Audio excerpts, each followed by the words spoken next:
Hi, this is Sally's Book Talk, bringing you the best global books every day. Today we're exploring The Culture Code, subtitled The Secrets of Highly Successful Groups. This newly released foreign edition from January 2018 currently has no Chinese version available domestically. Team culture might just be one of the most powerful forces on Earth. Its influence permeates everything from star companies to championship sports teams. Harvard's analysis of 200 plus companies shows strong cultures boosted net income by 756% over 11 years. But building team culture remains notoriously challenging. More often, we see teams plagued by friction or inefficiency, talented individuals failing to coalesce. So, where does true team synergy originate? How do we achieve that magical 1 plus 1 greater than 2 synergy? The Culture Code has answers. Author Daniel Coyle, New York Times bestselling writer and two-time National Magazine Award finalist, previously wrote The Talent Code about 10,000-hour mastery. His nonfiction book Hardball inspired Hollywood's The Winning Season. For this book, Coyle spent 4 years studying 8 elite teams, including Navy SEALs, Pixar, and the San Antonio Spurs. He discovered specific techniques for building extraordinary group cohesion. And these methods distill into 3 steps. 1, build safety, share vulnerability, establish purpose. Let's unpack these steps with their scientific foundations. Then examine how top leaders implement them in real-world scenarios. First, establishing safety. Most view safety as emotional padding. Nice but irrelevant to team outcomes. This is flawed thinking. In reality, psychological safety forms the bedrock of elite team culture. Hoyle observed this foundational element in all top-performing groups he studied. Members of successful teams consistently describe their relationships with one word: family, displaying an irresistible bond that fosters deeper connections. Research reveals the strongest predictor of team success isn't skills or experience, but psychological safety.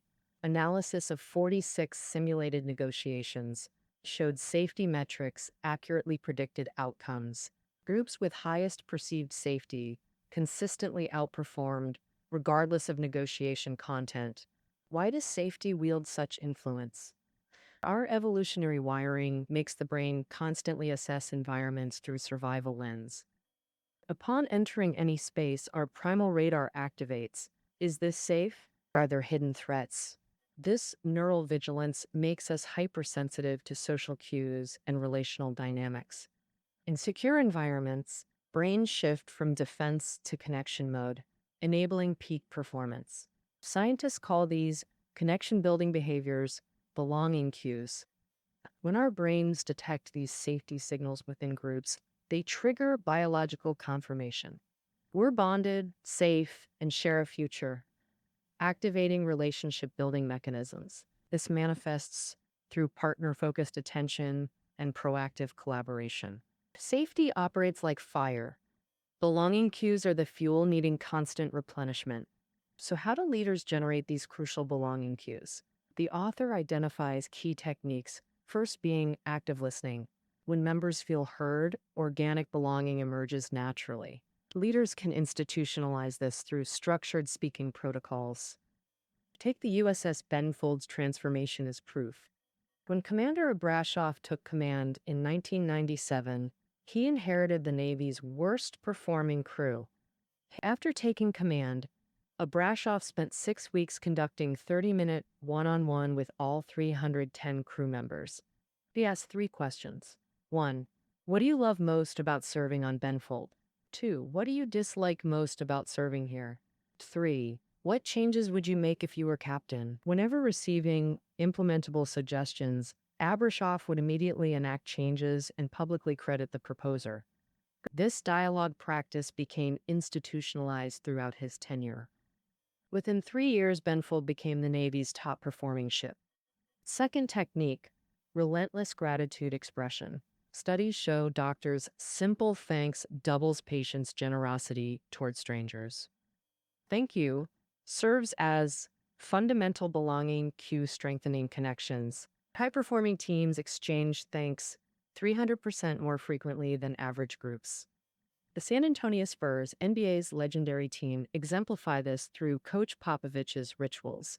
After each season, Popovich tells players, "Thank you for choosing me as your coach." This persistent gratitude transcends contractual obligations, affirming membership value. Third technique, cultivating joy through shared experiences. Laughter-filled environments naturally foster security and bonding. Laughter serves as primal safety signal and connection catalyst. Coach Popovich masters this through physical camaraderie, smiles, hugs, high fives. He leverages gourmet dining and wine tasting as relationship building tools. The Spurs dine together as frequently as they practice. Popovich regularly books restaurants for players' families, discussing culinary experiences. Popovich also regularly watches non-basketball films about history and politics with players. Post-screening discussions create mental connections, fostering belonging to something greater. Fourth strategy, mastering onboarding moments. New members' brains rapidly assess team connection potential during initial exposure. Top organizations embed belonging cues in orientation programs. Oklahoma City Thunder take recruits to memorial sites. Pixar seats new hires in executive screening rooms, declaring, "You're now a producer." They emphasize, "Your contributions matter. Toxic behaviors won't be tolerated." Toxic behaviors refer to actions undermining team safety, provocation, gossip, negativity. These counterproductive acts erode group cohesion like anti-belonging signals. The research shows toxic behaviors reduce team performance by 30 to 40%. Diverse teams naturally experience occasional toxic incidents. Skilled leaders address minor issues through subtle body language or redirecting questions. Elite teams maintain strict no-tolerance policies during recruitment. New Zealand's rugby team won 330 of 403 matches, 74.9% win rate, with simple rules. Their golden rule: no egomaniacs. Showboating undermines team stability. Post-game locker room cleaning duties. Curb arrogance, cultivating humility. The team developed personalized coping mechanisms, like pouring cold water on heads or distant gazing, for emotional regulation. Sixth principle, architect collision-friendly spaces through systemic design. Research shows physical proximity dramatically impacts team cohesion. Desk distance matters. The Allen curve theory proves communication frequency plummets beyond 30-meter separation. Even digitally connected, we naturally interact more with physically proximate colleagues. Casual collision spaces like cafeterias become organic connection incubators. Sappos, the Amazon of shoes, exemplifies this through deliberate architectural choices. CEO Tony Hishy closed secondary exits to force serendipitous encounters in main corridors. At one event, Xie physically rearranged furniture when he noticed fragmented social clusters. Colleagues describe Hishy as a human magnet forging unexpected connections. End of part 1 content. Psychological safety forms team culture's foundation. We've explored connection building through safety cues and practical techniques. Now let's examine converting connections into effective collaboration. Step 2, shared vulnerability. Now this might surprise you. How does vulnerability strengthen teams? Studies prove vulnerability demonstrations boost trust and cooperation. In experiments, strangers exchanged two question types: factual versus vulnerable. Group A, what's your job, favorite pet? Surface level queries. Group B, your deepest dream, most pivotal life moment. Soul exposing questions. Despite initial discomfort, Group B developed significantly stronger bonds. Harvard organizational behavior professor Jeff Polzer notes vulnerability signals our need for assistance. And when others detect this signal, they reciprocate with their own vulnerabilities. This mutual exchange creates trust-building loops called vulnerability cycles. These cycles work for groups as powerfully as individuals. Teams sharing imperfections develop psychological safety for collaborative problem solving. Successful teams appear seamless from afar, perfectly synchronized, but up close you'll witness messy debates and tense deliberations. Pixar's secret weapon? a culture celebrating professional vulnerability. Every Pixar film undergoes 6 brutal review sessions pre-release. These sessions encourage merciless critique and open admissions of creative struggles. When writers confess plot weaknesses or directors acknowledge character challenges, breakthroughs emerge. Now, understanding why vulnerability strengthens teams, let's explore operationalizing vulnerability for team building. Crucially, leaders must model vulnerability first, sparking trust cascades. A leader admitting limitations creates maximum psychological safety. Leaders hiding flaws force team-wide pretense, sabotaging effectiveness. Navy SEAL teams conduct brutal post-mission debriefs, called after-action reviews. Former SEAL Commander Dave Cooper's signature phrase, "I messed up," launching vulnerability cycles. This leadership vulnerability creates space for collective growth. Jobs often began conversations with, "Here's a dumb idea," Apple's Joni Ive recalled. Sometimes brilliant, sometimes not, but always signaling openness. "My idea isn't perfect, I need your help." Second technique, structured vulnerability training. SEALs' infamous Hell Week includes 4-mile swims and combat simulations. Grueling by design. The defining exercise, log PT dash, conducted like this. 6-man teams carry massive logs for 90 minutes. Collective suffering mandatory. No strategy needed, just raw vulnerability and interdependence. After 30 seconds, shoulders burn. Individual weakness becomes collective burden. Total reliance on teammates' movements becomes survival necessity. Any faltering teammate transmits shockwaves through the log. Uncoordinated actions spell immediate disaster. This forced vulnerability forges unbreakable team DNA. Constant mutual monitoring becomes second nature. Their legendary coordination emerges from this crucible. For civilian teams, cultivate help-seeking norms over lone wolf heroics. Take IDEO, the legendary design firm. CEO Tim Brown's mantra, ask for help, early and often. Complex problems demand collective brainpower. Their bulletin boards overflow with requests. "Anyone know good yoga studios? Need help cat sitting?" Office walls bear the creed, "Helping others is the path to success." Fourth technique, establish effective dialogue frameworks. Vulnerability cycles require structured communication protocols. SEAL debriefs use 5 core questions. 1. What was our intended objective? 2. What actually occurred? 3. What caused these results? 4. What will we do differently next time? 5. How specifically will we implement changes? IDEO employs conversation facilitators during creative blocks. Research revealed their secret: active listening without premature solutions. Effective listeners avoid passive absorption or knee-jerk problem solving. Nodding maintains status quo. Quick fixes terminate vulnerability cycles. Skilled facilitators encourage exploration through engaged questioning. Be thoughtful scaffolding supporting collaborative truth-seeking, as they say. Fifth technique, leverage 2 pivotal moments. Harvard's Jeff Pulzer found team norms crystallized during first vulnerability exposure, initial disagreement resolution. These crossroads determine defensive posturing versus collaborative exploration. People either armor up with justifications, Pulzer notes, or admit, "Maybe I'm wrong, let's figure this out together." Leaders must recognize and guide these formative moments. These choices become team DNA shaping future interactions. End of part 2 content. Vulnerability fosters trust and collaboration, strengthening team cohesion, leaders modeling behavior, organizing activities, encouraging help seeking, and leveraging pivotal moments create effective dialogue frameworks, all amplifying vulnerability cycles' impact. Previous sections focused on belonging, cues, and vulnerability cycles. Safety enables cooperation. Vulnerability empowers complementary strengths. Now we address motivation.